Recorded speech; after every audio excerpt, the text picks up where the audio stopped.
Daud, Nabal dan Abigail. 1 Samuel 25.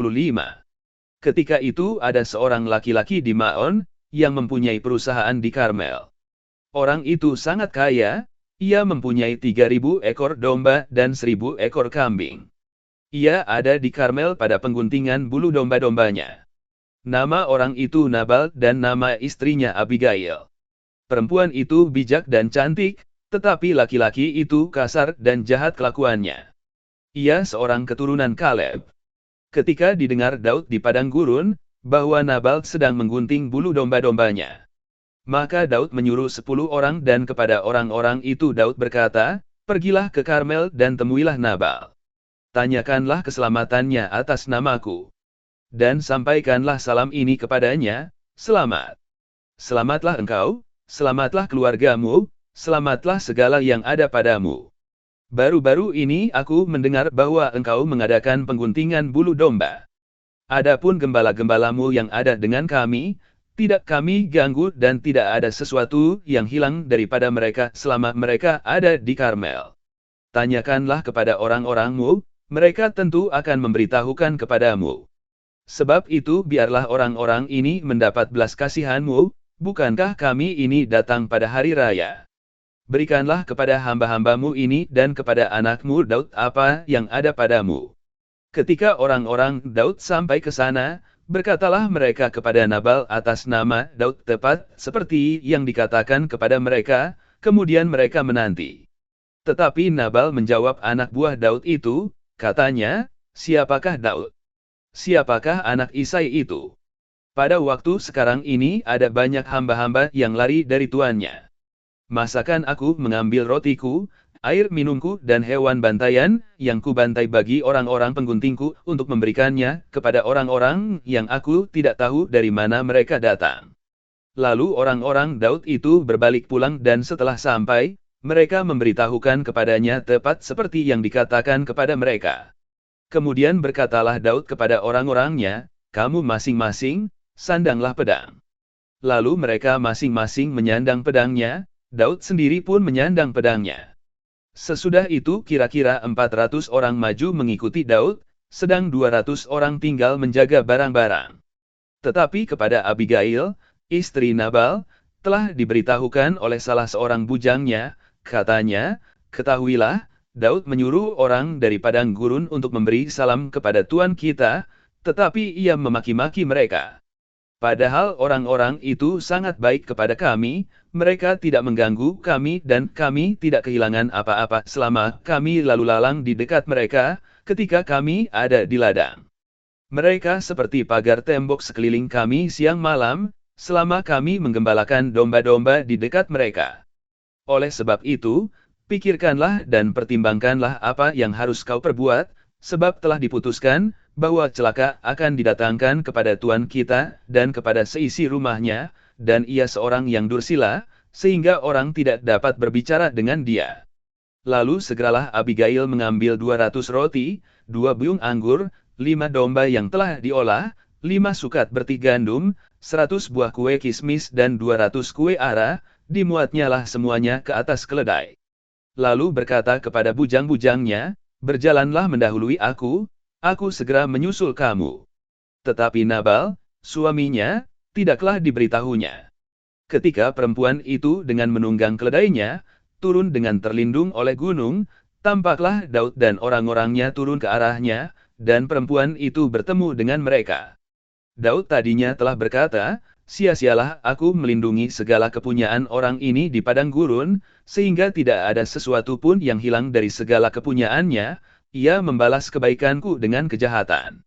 Beginilah kiranya Tuhan menghukum Daud, bahkan lebih lagi daripada itu, jika kutinggalkan hidup sampai pagi seorang laki-laki saja pun dari semua yang ada padanya."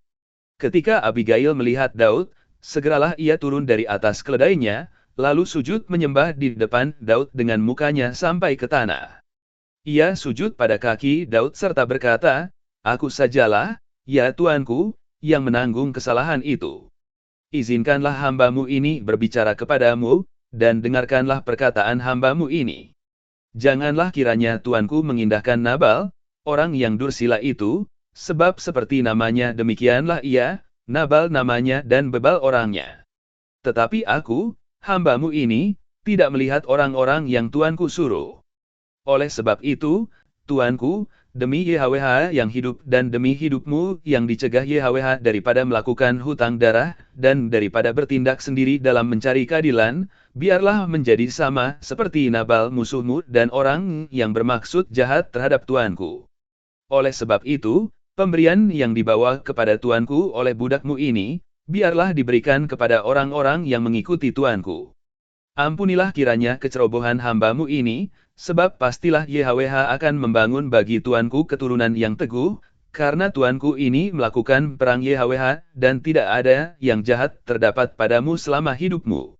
Jika sekiranya ada seorang bangkit mengejar engkau dan ingin mencabut nyawamu, maka nyawa Tuanku akan terbungkus dalam bungkusan tempat orang-orang hidup pada YHWH, Tuhanmu, tetapi nyawa para musuhmu akan diumbankannya dari dalam salang umban.